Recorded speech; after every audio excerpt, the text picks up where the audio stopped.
Bueno, vamos a continuar entonces. Fíjense que la última vez nos quedamos estudiando justamente el tema, ¿no? De las propiedades de la materia, ¿no? ¿Sí? A ver, justamente nos habíamos quedado en esta parte, ¿no? En las propiedades de la materia para estudiar el mapa conceptual. Esto, por favor, les voy a pedir que ustedes lo revisen, lo lean, ¿no? Ya esta parte, ¿no? Este es un mapa conceptual que nos ayuda a resumir y a presentar de una manera objetiva y breve conceptos que son muy importantes, ¿no? ¿De acuerdo? Por favor, esto lo revisan. Si es necesario, tienen que ampliarlo ustedes investigando, porque muchas de estas cosas ya conocen y la han visto en el colegio, ¿no? Después aquí tenemos, jóvenes, otra manera de clasificar las propiedades de la materia, ¿no? Ahí está, también échenle una miradita. Y si tienen alguna consulta, alguna duda sobre esto, también pueden consultarme por WhatsApp, ¿no? Aquí fíjense también otra forma de clasificar las propiedades de la materia, según su composición, ¿no? Ya échenle una miradita y si tienen alguna consulta, alguna duda, también pueden consultar. Bueno, directamente, jóvenes, vamos a saltar nosotros a esta parte que es muy importante, a los estados de la materia, ¿no? ¿Sí? La materia, jóvenes, en la naturaleza se puede presentar de varias maneras, ¿no? Las formas más usuales, más ordinarias son estado sólido, líquido y gaseoso. Esos son los estados ordinarios de la materia. Y en algunas situaciones también se puede considerar al plasma como un estado también común de la materia. Ya, fíjense aquí, por ejemplo, tenemos varias situaciones, ¿no? El agua, por ejemplo, ¿no? En estado sólido, el agua en estado líquido y en estado gaseoso, ¿no? Y en el cuarto lugar tenemos al plasma, ¿no? Son los 4 estados de la materia. ¿Ya? De estos 4 estados de la materia, los estados más comunes y ordinarios, ¿no? Son los primeros 4 estados, ¿no? Sí, tenemos el estado sólido, nos interesa mucho el estado sólido, el estado líquido y el estado gaseoso. El estado de plasma no tanto, no es muy importante, ¿no? Puesto que es un estado un poco raro. De que existe, existe en forma natural, ¿sí? Por ejemplo, en una tormenta eléctrica, cuando hay lluvia con relámpagos, ahí se puede llegar a formar algo de plasma, ¿no? O dentro de un tubo fluorescente, ¿no? Un foco, un tubo fluorescente, también puede haber plasma. Bueno, pero de todas maneras, para nuestros fines no es muy importante, ¿ya? Lo que más nos interesa son los 3 estados comunes y ordinarios. El estado sólido, el estado líquido y el estado gaseoso. Entonces, bueno, diferenciar estos 3 estados de la materia, ¿no? Ya, cuando nosotros echamos una mirada a todo lo que nos rodea, podemos encontrar sustancias en estado sólido, líquido, gaseoso, ¿no? ¿Sí? El estado sólido, los vidrios, las paredes, el piso, la ropa, digamos, ¿no? Se puede considerar que está en estado sólido. Estado líquido, el agua, el aceite, ¿no? ¿Sí? El agua, el aceite, una bebida gaseosa, el alcohol en gel, bueno, el alcohol en gel no tanto, pero el alcohol sí, estado líquido, ¿no? Y estado gaseoso, el aire, ¿no? El aire, el vapor de agua, ¿de acuerdo? El oxígeno de los respiradores artificiales, eso es la sustancia en estado gaseoso. Entonces, bueno, ver las diferencias que hay, ¿no? Entre estos 3 estados. Es muy importante que uno, como ingeniero, sepa diferenciar, ¿no? De una manera rápida, las diferencias entre los estados sólido, líquido y gas. Bueno, hay 2 enfoques para diferenciar, ¿no? ¿Sí? Hay 2 enfoques para diferenciar. El primer enfoque es aquello que se ve a simple vista. Estas 3 maneras de diferenciar mediante la compresibilidad, ¿no? El volumen y la forma, ¿no? Se puede decir que hay esta forma de diferenciar los 3 estados de la materia es aquello que uno percibe a simple vista. Pero se llama a nivel, vamos a escribirlo aquí, macroscópico. ¿Sí? macroscópico. ¿De acuerdo? Vamos a escribirlo mejor para que no haya problemas, ¿no? ¿Sí? Ahí está, lo vamos a escribir mejor. A nivel se llama macroscópico, es decir, aquello que se nota a simple vista, ¿ya? Macroscópico. Estos 4 puntos de diferenciación utiliza un punto de vista macroscópico, ¿ya? Ahí está. ¿Por qué? Porque se nota a simple vista, ¿no? Fíjense, entonces tenemos aquí el estado sólido, el estado líquido y el estado gaseoso. Ahí están los 3 estados de la materia. Pero tomando en cuenta este aspecto, la compresibilidad. ¿Qué es la compresibilidad? Es una propiedad que tiene la materia, la compresibilidad, ¿no? ¿Esto qué significa? La facilidad con la cual se puede alterar el volumen del objeto, material, sólido, líquido, gaseoso, cuando se le aplica una presión, ¿no? Una presión. En el caso de los sólidos, fíjense, los sólidos no se pueden comprimir, ¿no? ¿Sí? Los sólidos no se pueden comprimir.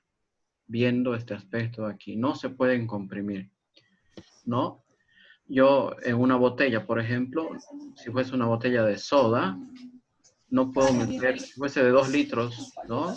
La capacidad de la botella, yo no puedo meter 3 litros en esa botella. No puedo meter 3 litros de agua en una botella de 2 litros. ¿Por qué? Porque no se puede comprimir, ¿de acuerdo? De algún sólido. O sea, si yo tuviese arena, por ejemplo, ¿no? Aquí en este caso, si tuviese arena, yo podría colocar máximo 2 litros de arena en esa botella, pero no 3 litros, porque no se puede comprimir. Lo mismo puedo decir de un líquido. Agua, ¿no? En este caso, agua. Yo no puedo poner en una botella de 2 litros, no puedo meter 3 litros de agua. Eso es imposible, a no ser que la botella reviente, y eso no tiene nada que ver. En cambio, los gases sí se pueden comprimir, ¿no? Si tengo la botella de 2 litros, yo puedo obligar a que en su interior se introduzcan 3 litros de aire, ¿no? ¿Sí? Se puede obligar. Si yo utilizo un compresor o un inflador, si ustedes quieren, ¿no? Yo puedo obligar a introducir 3 litros en ese espacio de 2 litros en la botella. ¿Por qué? Porque los gases sí se pueden comprimir. Los líquidos se comprimen, pero muy, muy poquito, casi nada, ¿no? Por eso se dice prácticamente que no se pueden comprimir. Y los sólidos prácticamente son incompresibles, no se comprimen nada, ¿ya? Bueno, vamos con el otro aspecto, el volumen, ¿no? Aquí está el volumen. En los sólidos y en los líquidos el volumen es constante, ¿no? Si yo tengo un objeto sólido, su volumen es constante. Si yo tengo un líquido en un recipiente, ¿no? Siempre y cuando yo no altere su capacidad, entonces yo puedo decir que el volumen es constante, ¿no? En cambio, los gases tienen volumen variable. ¿Por qué? Por el hecho de que son compresibles, justamente por esta característica, ¿no? Sí, se pueden comprimir, ¿de acuerdo? ¿Ya?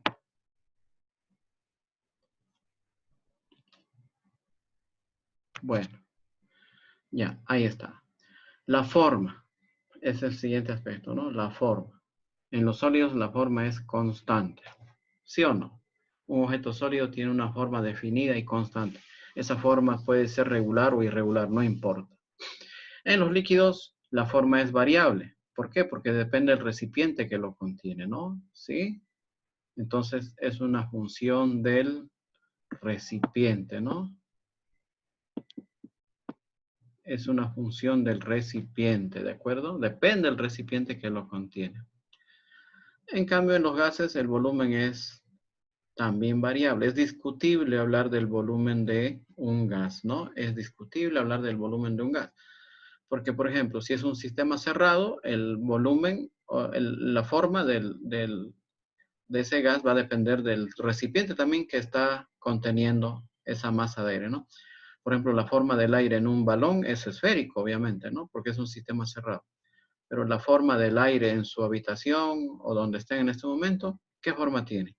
Si están las puertas abiertas y las ventanas, entonces no se puede establecer un volumen o una forma fija y definida. Entonces se puede decir básicamente que el volumen también es variable, pero muy discutible, ¿no?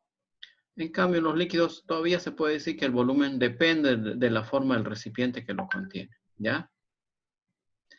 Bueno, esos son diferencias desde el punto de vista macroscópico, ¿no? Ahí está, desde el punto de vista macroscópico. Sin embargo, estos otros 4 elementos de aquí abajo ya utilizan un enfoque microscópico, es decir, a nivel de partícula, ¿sí? A nivel de partícula, ¿no? ¿De acuerdo? A nivel de partícula. Vamos a escribirlo bien mejor, ¿no? Ahí está. Entonces, utilizo un enfoque, les decía, microscópico. Ahí está, ¿no? Microscópico. Es decir, a nivel de partícula. Es decir, utilizando a lo mejor un microscopio, ¿no? Utilizando un microscopio, ¿de acuerdo? ¿Ya? ¿Qué es lo que le pasa a las partículas que forman a la materia? Eso es lo que me está diciendo, ¿no? Y hay varios enfoques. Primero, hablando de los grados de libertad, que podemos ver aquí, ¿no? Sí, los grados de libertad. ¿Ya? ¿De acuerdo? Vamos a continuar a ver. Los grados de libertad. Tenemos aquí. No, ahí está el primer enfoque.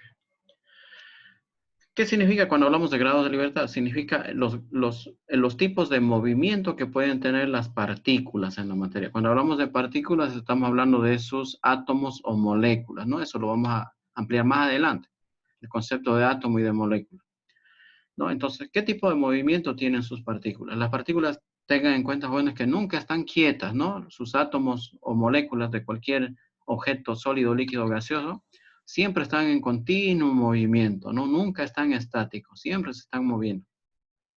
Entonces, tienen 3 tipos de movimiento. Aquí tenemos el primer grado de libertad, vibran. Las partículas vibran entonces en el interior de el sólido o el líquido o el gaseoso, ¿no? ¿Sí? En los sólidos prima la vibración solamente. En los líquidos se adiciona la rotación, ¿no? Miren, vibración, la rotación, ¿no? Vibrar es temblar, que la partícula vibre o tiemble en su propio lugar, y la rotación que gire, ¿no? Que empieza a girar la molécula o la partícula. Y se adiciona un poco de traslación, es decir, movimiento, ¿no? De un punto a otro, ¿no? Que la partícula se pueda trasladar de un punto a otro. Entonces, en un sólido solo existe vibración. En un líquido ya existe vibración, rotación y un poquito de traslación, ¿no? En cambio, en un gas, aquí ya tenemos 3 grados de libertad, ¿no? ¿Sí? Vibración, rotación y traslación. En un gas también existen los 3 grados de libertad. Existe vibración, existe rotación, pero también la rotación aumenta de intensidad, la traslación, ¿no? ¿Ya? Ahí está. Entonces, en los gases, las moléculas tienen un movimiento muy intenso, ¿no? Vibran mucho, rotan y se trasladan a grandes velocidades en un gas, ¿ya? Ahí está, estos son los 3 grados de libertad. La vibración, esa es una, la rotación, esa es otra, y la traslación es la tercera, ¿ya? ¿De acuerdo? Bueno, vamos con la expansibilidad, aunque eso ya está explicado aquí, es todo lo contrario de la compresibilidad, ¿no? ¿Sí? Y esto debería estar arriba, ¿no? Debería ser desde el punto de vista macroscópico. ¿Había algún problema? ¿Ya? Esto debería ser macroscópico, no microscópico.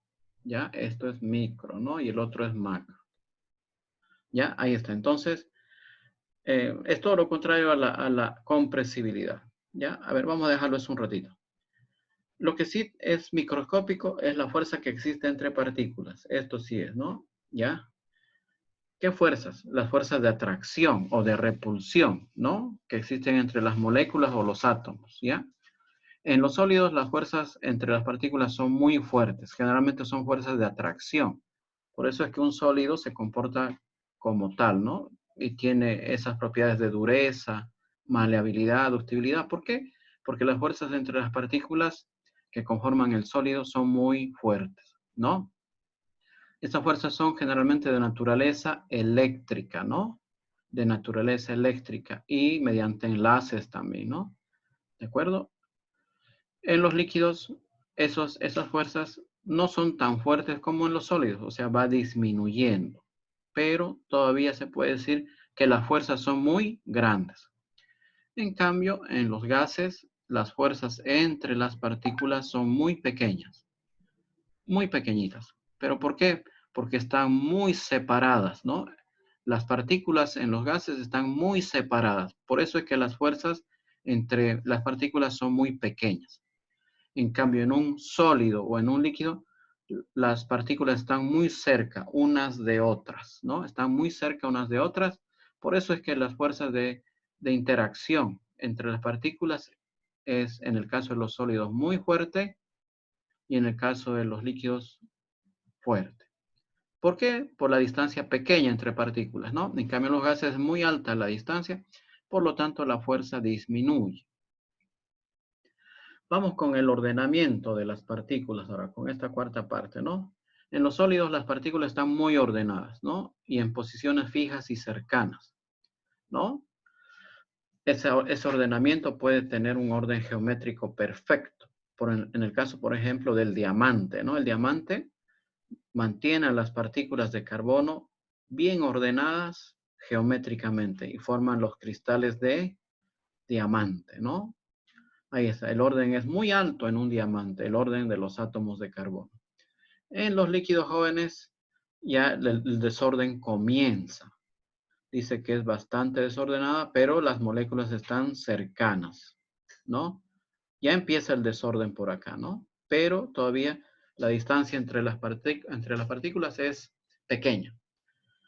En el caso de los gases, totalmente desordenado, movimiento caótico, aleatorio, no hay un desorden total en las partículas de los gases, ¿no? Ya sean moléculas o átomos, ¿de acuerdo? ¿No? Están totalmente desordenados. Hay una actividad mecánica muy alta, es decir, la vibración, la rotación y la traslación es muy alta y eso condiciona el alto grado de desorden. Hay un movimiento caótico de las moléculas, ¿no? Y moviéndose a altas velocidades, ¿no? ¿Por qué? Porque están muy alejadas, ¿no? Las partículas, unas de otras. Ahí está, entonces, fíjense, ya hemos diferenciado el punto de vista microscópico a nivel de partícula, molécula, átomo y a nivel macroscópico. Esto les decía que tenía que estar arriba, la parte de la expansibilidad. No sé por qué se bajó, ya no lo revisé, creo, pero de todas maneras, ¿no? En los sólidos, por ejemplo, los sólidos no se expanden. ¿Por qué? Porque no se pueden comprimir. Es todo lo contrario de esto aquí, ¿no? Obvio, ¿no? En los líquidos también no se expanden. O si lo hacen muy poquito. Todo lo contrario de esto. En cambio, en los gases sí se expanden bastante, ¿no? Sí se expanden mucho, ¿de acuerdo? Hay un alto grado de expansión y de variación de volumen. Entonces, está muy cercano a esto. Por eso les decía que es casi lo mismo, ¿no? Pero visto desde diferente punto de vista. Entonces, este cuadrito, jóvenes, nos va a ayudar a entender un poco las diferencias entre los tres estados de la materia. Y es muy útil que ustedes conozcan. Si van a llevar más adelante físico-química, por ejemplo, esta tablita les puede ayudar a diferenciar muy bien, ¿no?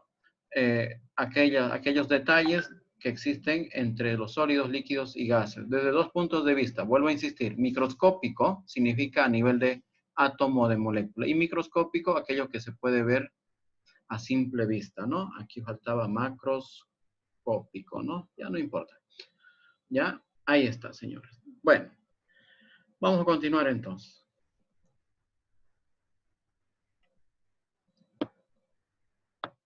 Vamos a continuar, ¿no? Vamos a hablar de los cambios de estado. Entonces, fíjense que es también muy útil que sepamos nosotros diferenciar o entender cómo es que ocurren los cambios de estado. Los cambios de estado son fenómenos físicos.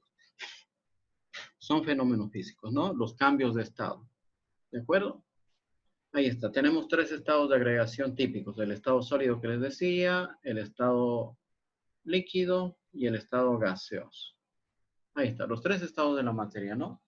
Pero fíjense que, por ejemplo, el agua puede pasar de estado sólido a líquido, después puede pasar de estado líquido a gaseoso, o también puede suceder los fenómenos totalmente inversos, ¿no? Sí, pueden suceder todo lo contrario. ¿ya? Y es muy importante darle bien los nombres. Por ejemplo, cuando una sustancia pasa de estado líquido a sólido, cuando colocamos agua en el refrigerador, se solidifica, ¿no? Ahí está, se solidifica. Ese fenómeno se llama solidificación, ¿no? ¿Ya? Y cuando sacamos ese cubo de hielo del refrigerador y lo dejamos al medio ambiente, se vuelve a convertir a líquido, ¿no? Ahí está, retorna a su situación, a su condición original. Por eso se llama fenómeno físico, ¿no? Y ese proceso se llama fusión o derretimiento, ¿no? ¿Ya? ¿De acuerdo? Cuando una sustancia en estado líquido pasa a vapor o a gas, aquí está, se llama vaporización o ebullición, ¿no? Y cuando un gas, jóvenes, se convierte a líquido, al revés, el fenómeno se llama condensación o licuación, ¿de acuerdo? Ahí está, condensación o licuación. Pero también puede suceder, jóvenes, que las sustancias pasen directamente de estado sólido a estado gaseoso, ¿no? Sí, sin pasar por estado líquido, ¿no? Un sólido puede pasar directo a estado gaseoso. Ese fenómeno se llama sublimación, ¿no? Vamos a ver ejemplos después. Y tenemos, jóvenes, todo lo contrario. Cuando una sustancia en estado gaseoso directamente pasa a sólido. Se llama cristalización ese fenómeno. O también se puede llamar sublimación inversa, ¿no? ¿Sí? O sublimación regresiva. Hay varios nombres para ese fenómeno, ¿no? Sublimación inversa, sublimación regresiva, o algunos también le llaman desublimación. ¿Ya? Entonces es muy importante saber darle nombre a cada tipo de fenómeno, ¿no? Físico, de cambio de estado.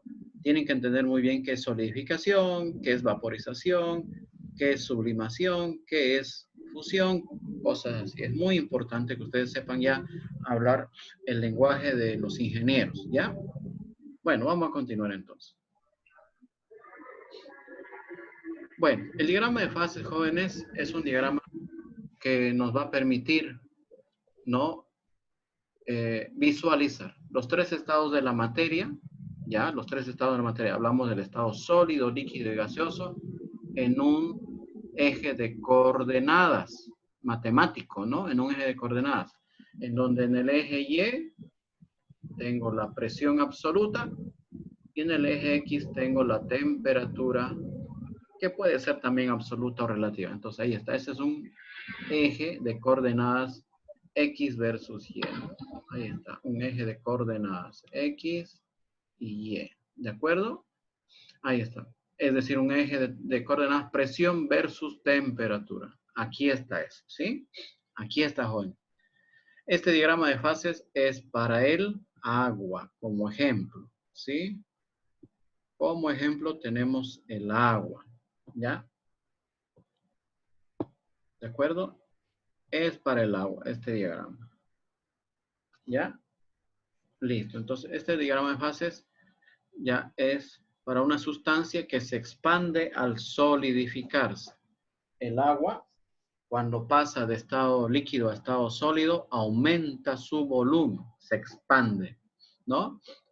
¿Sí? Cuando ustedes, por ejemplo, han colocado agua en una botella, ¿no? O en un vaso, y lo dejan en la hielera del refrigerador y se olvidan, ¿no? Puede ser que más tarde abran el refrigerador y la botella o el vaso esté roto, ¿no? ¿A cuántos de nosotros no nos ha pasado eso? ¿Pero por qué sucede eso, jóvenes? Porque el agua, jóvenes, aumenta de volumen cuando se solidifica, ¿ya? Entonces, este diagrama de fases es para aquellas, parecido, ¿no? Va a ser parecido para aquellas sustancias que se expanden al solidificarse. El agua es un líquido muy curioso y milagroso, ¿no? Es una de las pocas sustancias que se expande al solidificarse. La mayoría, jóvenes, de las sustancias se contraen, es decir, su volumen disminuye cuando se solidifica. Es por eso también que podemos decir que los cubos de hielo flotan en el agua, porque la densidad del hielo es menor a la densidad del líquido. Por eso los cubos flotan en el hielo, ¿no? Si el agua se comportase como los demás líquidos, entonces los cubos de hielo tendrían que hundirse, ¿no? Tendrían que sumergirse en vez de estar flotando, ¿ya? Bueno, aquí tenemos entonces nuestro diagrama de fases. Nos quedan 10 minutos nomás. Termina el tiempo y nos volvemos a reconectar, ¿ya, jóvenes? Bueno, aquí tenemos entonces, como les decía, los tres estados de la materia. Y este diagrama justamente es para el agua, ¿no? Para el agua, ¿de acuerdo? Aquí tenemos el estado sólido, toda esta área, ¿no? De color naranja, parece, no sé, rosado, parece, color rosado aquí, es agua en estado sólido, ¿ya? Aquí fíjense, dentro de esta área tenemos agua en estado líquido, ¿sí? Toda esta área de color naranja, cualquier punto sobre esta área, un punto aquí, representa agua en estado líquido, ¿de acuerdo? Representa agua en estado líquido. Y el área amarilla, jóvenes, esta área de aquí, representa agua en estado gaseoso o vapor. Ahí está, entonces, los tres estados de la materia, ¿no? Aquí tenemos sólido, aquí tenemos líquido y aquí tenemos vapor. Los tres estados de la materia, ¿ya? Las líneas negras es el borde que representa la frontera, si ustedes quieren, ¿no? Por ejemplo, la línea A, B, esta línea de aquí, que la estoy remarcando, es la frontera entre el estado sólido y líquido, ¿no? Cualquier punto sobre esta línea AB, ¿qué representa? Depende, ¿no? Representa justamente esa línea un estado de equilibrio entre sólido y líquido, la línea AB, ¿ya? La línea AC, hasta aquí, representa entonces también un estado de equilibrio entre líquido y vapor. Toda esta línea AC, ¿no? Cualquier punto sobre esta línea, aquí por ejemplo, un punto ahí, representa agua hirviendo. Cualquier punto sobre esa línea, agua hirviendo, es decir, agua pasando de estado líquido a vapor. O también, si quieren, agua condensándose, agua pasando de vapor a líquido. Depende nomás hacia dónde vamos, ¿no? Entonces, la línea AC representa, jóvenes, agua hirviendo. Es una situación de equilibrio entre líquido y vapor. En el agua ocurre también, puede ocurrir, jóvenes, que tengamos una línea de equilibrio AD, ¿no? AD. Y representa, jóvenes, un equilibrio entre sólido y vapor, ¿no? Cualquier punto sobre esta línea, por ejemplo, este de aquí, este puntito, representa al agua pasando de estado sólido a gas, ¿no? Sublimándose, si quieren, ¿no? Si pasa en este sentido. Si pasa en sentido contrario, entonces sería una sublimación regresiva, ¿no? Ahí está. ¿No? Pero para que esto pueda ocurrir en el agua, hay que cambiar las condiciones de presión y de temperatura. Ahorita vamos a hablar un poco de eso.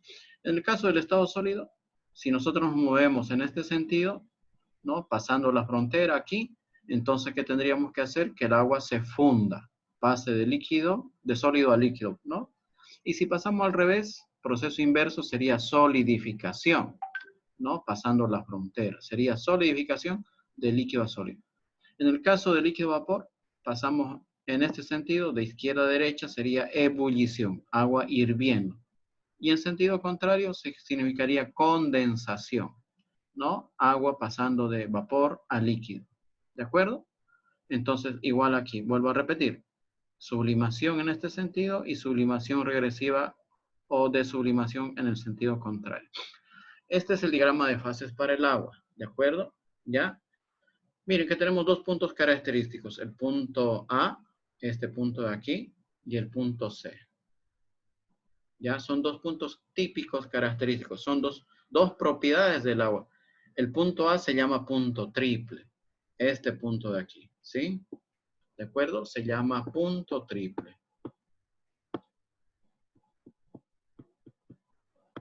¿Por qué se llama punto triple? Porque los tres estados de la materia están en equilibrio en ese lugar, ¿no? Es decir, está en equilibrio el estado sólido, el estado líquido y el estado de vapor. Ahorita vamos a ampliar un poco de eso. Y este otro punto C aquí se llama punto crítico.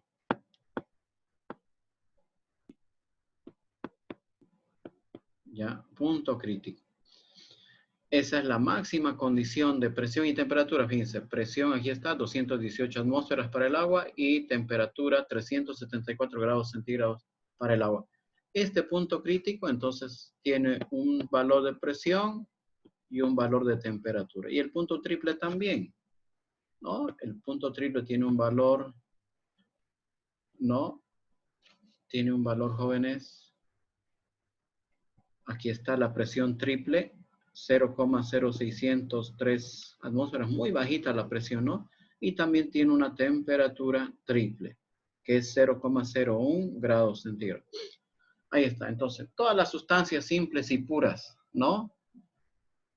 Como por ejemplo el agua, tienen un punto crítico y tienen un punto triple.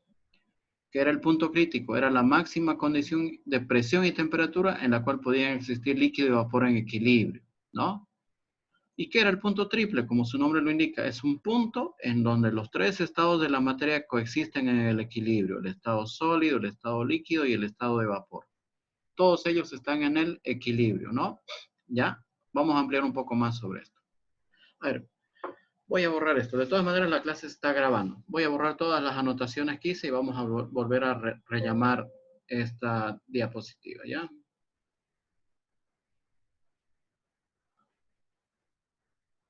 Ahí está, ya la hemos limpiado, ¿no? Entonces no se vayan a olvidar, ¿no?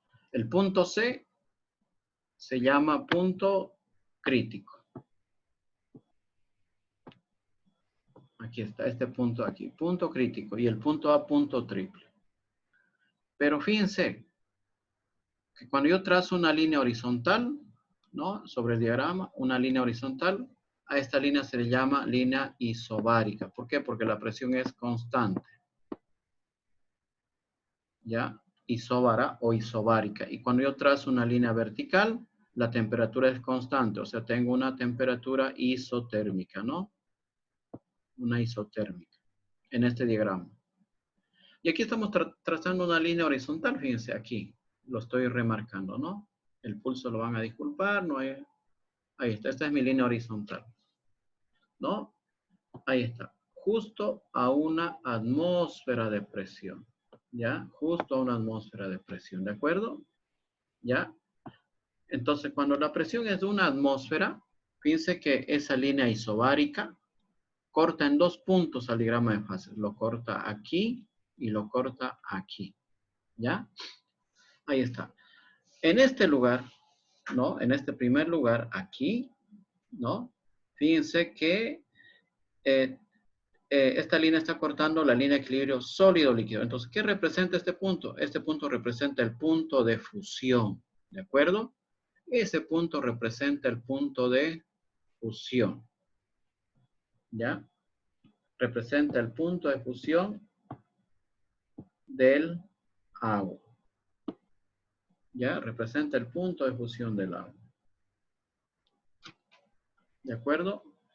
¿A qué temperatura se fusiona el hielo? A 0 grados centígrados, ¿no? Siempre y cuando la presión sea una atmósfera. Entonces, esto se llama el punto de fusión, ¿ya? ¿De acuerdo? Punto de fusión. Pero también corta en este otro punto, aquí. Este se llama el punto de ebullición del agua. ¿Y a qué temperatura hierve el agua? A 100. Ahí está, ¿no? Y el punto de fusión es a 0. Pero siempre y cuando la presión sea de una atmósfera. Ahí está. Entonces, fíjense, este lugar es un punto de equilibrio entre líquido y vapor. Este puntito de acá, ¿no? Ocurre a 100 grados centígrados. Y es la temperatura a la cual una sustancia pasa de líquido a gas, ¿ya? Ahí está. Entonces no se vayan a olvidar. El punto de fusión y el punto de ebullición también son propiedades de las sustancias simples y puras como el agua, ¿no? ¿Sí? Ahí está. Entonces eso representa, ¿no? Y este sería el punto de sublimación, pero el punto de sublimación no existe porque la presión tiene que ser muy baja, ¿no? Fíjense, si yo intento medir la presión acá, tiene que ser una presión muy baja, mucho menor a este valor, mucho menor al del valor del punto triple, ¿no? Por eso es que en el agua lo más común es hablar del punto de fusión y del punto de ebullición. Este primer punto acá y este otro punto, ¿no? Bueno, ¿Alguna consulta ahí? ¿Alguna pregunta? No sé si me escuchan.